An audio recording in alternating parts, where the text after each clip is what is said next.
Hi there, and welcome to my presentation of two web tools and one mobile app. The first one I'm going to cover is called Doodle. It is strictly an easy scheduling app.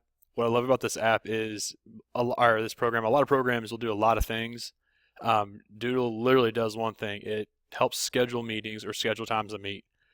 Sometimes we find ourselves at meetings, and at the end of the meeting, whoever's running, administrator, who be it, says, can everybody meet? And like it's a date 2 months from now, and of course people are looking at their phones trying to find their agendas and whatnot. They don't really know. Very few people know teaching wise what they're doing that far out, um, and it gives them a chance to hopefully make a better decision on when we're going to have a meeting. And I'll show you how that works.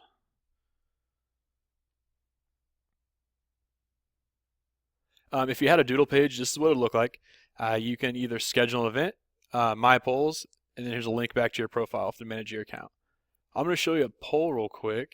It's one I created, kind of like a pretend meeting, and sent it out via email to some of my friends, and it actually worked. And I was really shocked how user friendly this program is.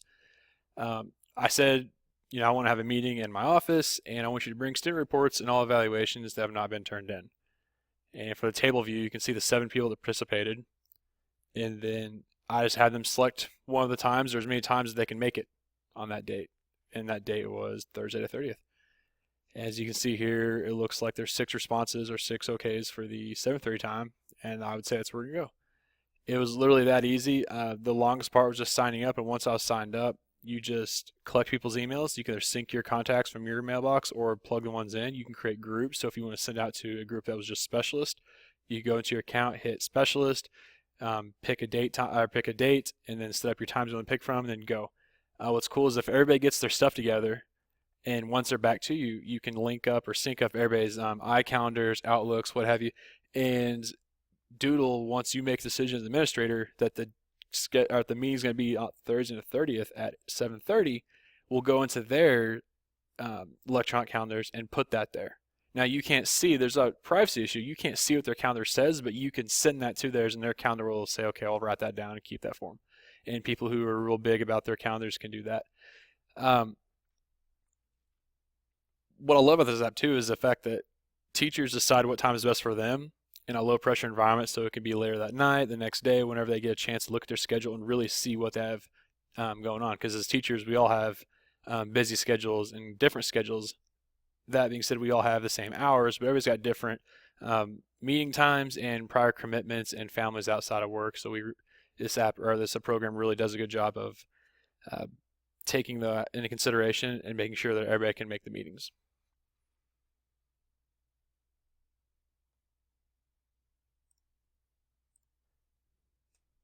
Some things I don't like with this app are challenges. Requires participation for it to truly work. Now, everybody has to take the surveys or take the polls and get them turned in for it to work. If you send it to 6 people and only 1 or 2 people reply, then you're not getting a true sense of what's best for everybody. But if everybody buys into it, then I think it's a great program. Emails may go to spam. I noticed when I sent some of my friends, they never got them, and I was sure I sent them and told them to check their spam folder, and sure enough, they're there. So they may have to adjust their spam settings and filters. And you may find resistance from people who have commitment issues. Some people want to commit to things early. Some people don't. Some people would rather just kind of go week to week. But if you ask them to make a commitment on a meeting 2 months in advance, they might have some resistance there or not feel like they're ready to make that commitment to that time. The next one is an app or a program called SurveyMonkey. SurveyMonkey you've probably seen before. Lots of different corporations and companies use it. What it does is lets an administrator create free web-based surveys. So as a principal, you could send out a web-based survey via email to anybody you want to be shareholders. Or stakeholders. You could take it into your teachers or your community, or send it out and target other professionals in the field. So if you wanted to search educators, it'll actually go out and find principals for you, or superintendents for you, or math teachers. And if they're participating, send it to them, and they'll take it and it gathers the data for you. And then once you have the data, it will put it into all kinds of charts and graphic organizers for you to either take somewhere, export, look at, and kind of simulate what you want to do there. I made kind of a survey. It says Fall Professional Development 2015. I gave them three options and told them to rank them 1 to 3. And that's another thing of this is you can it's not just pick one surveys. It is all kinds. You can rank things, eliminate things, um, on a scale of 1 to 10. Set all the parameters that you would like it to be, and once you have those parameters set, send it via email. As long as the email addresses, you can send these to anybody.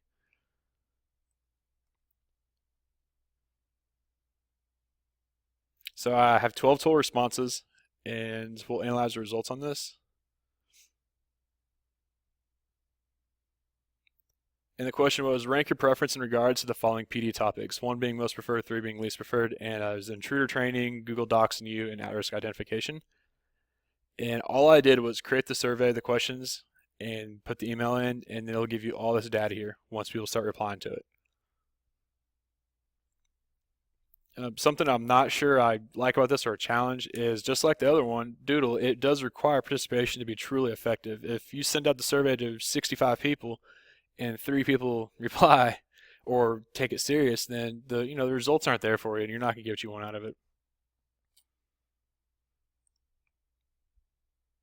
And then some of the instructions for the surveys aren't the clearest or easiest to understand. The one that I was particularly upset about was the one I actually sent out. It was a rank to 3, 3 things, 1 being what you want to do, and 3 being the least. And there was it looked to be a drop down thing to select like 1, 2, or 3, but you had to click it and drag it and drop it in the correct order. And so some of my people just ended up sending it back as is with the style or the standard, ordering, because they couldn't figure it out and the instructions weren't really clear, and it wasn't the greatest. So you might have to look at it before, take it before you send it out to make sure that all the instructions are clear and that you do understand them and that everything goes as planned.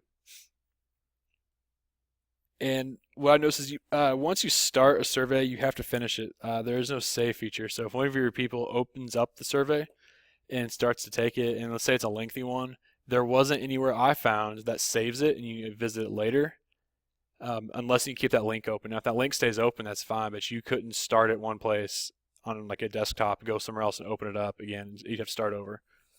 And I wasn't really a huge fan of that. Um, Administrators could send this to anybody. Like I said, if they have an email address, they could get data from them. And if you want to pay for the services through SurveyMonkey, they'll send the survey out to just people you want nationwide or worldwide. So if you're needing a survey done for a study you want to do, or a case that you want to cover, and with the board meeting, you could find out what a lot of other people do outside the district and really expand your reach on that. And then my mobile application I wanted to cover was Twitter. Twitter's great. Twitter's like fully customizable posts, unless you post from people you want. You can see what they post. It's instant contact, allows any of you on your followers list to see it. As a school district, you could have it set up as for a building, like our high school. Our high school might have one. Your elementary school might have one. Your middle school might have one. You might have one from just the superintendent, so people can kind of know what's on the superintendent's mind. He can post things to the community, and his Twitter followers can find. I don't think it's a great source because not everybody has it, but the people who do have it and use it regularly would really benefit from seeing things from educators on that. Another strength of it is communication is public. Everybody can find out what's being said, and it keeps everybody in the clear, and keeps everybody safe as far as privacy issues go. And I think a challenge, or a couple of challenges, would be getting people to follow you can be difficult. As a school entity, some of the students might think that you're trying to spy on them via social media, and whether that's the case or not. So there might be some pushback from the students' body not following you, but I think you get great following from parents and people outside of school who are looking for another way to find out what's going on at school without having to ask their student or call the school or check newsletters. And I'll show you how that kind of works here.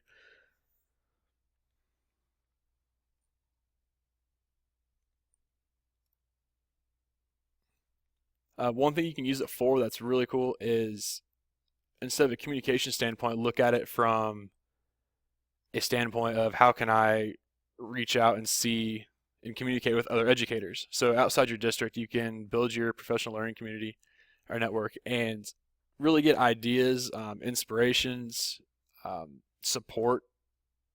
You could find what's coming on, down the, pipeline from like the national level, and see what other states are doing. And you could also find other administrators, whether it's administrators or teachers, find other people in your subject area and see what they're doing and share ideas and look at it and what are you doing and what am I doing, and build a community. Because once they share something that you've written or posted, everybody they follow sees it too. So it in a matter of minutes or seconds, hundreds, thousands of people can see what you posted if you had the right professional blogging network, and that's really really cool. Being a public page, anybody can tweet at you or post on the Twitter page. That's kind of I could see being an issue or a challenge with this is if you, especially administrators, if you have from the high school principal and you make some students mad for a decision you make, they could just create fake Twitter handles and spam your wall or tweet at you and do all those things like that. And that's kind of comes with the communication being public. Everybody can see it. That's great if that's what you're wanting to, but you also sometimes don't want people to just find ways to get at you, and this could be another one.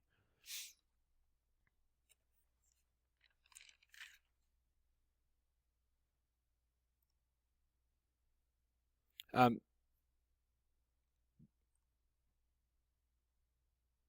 yeah, so the three tools again was the Doodle, and that was to help schedule.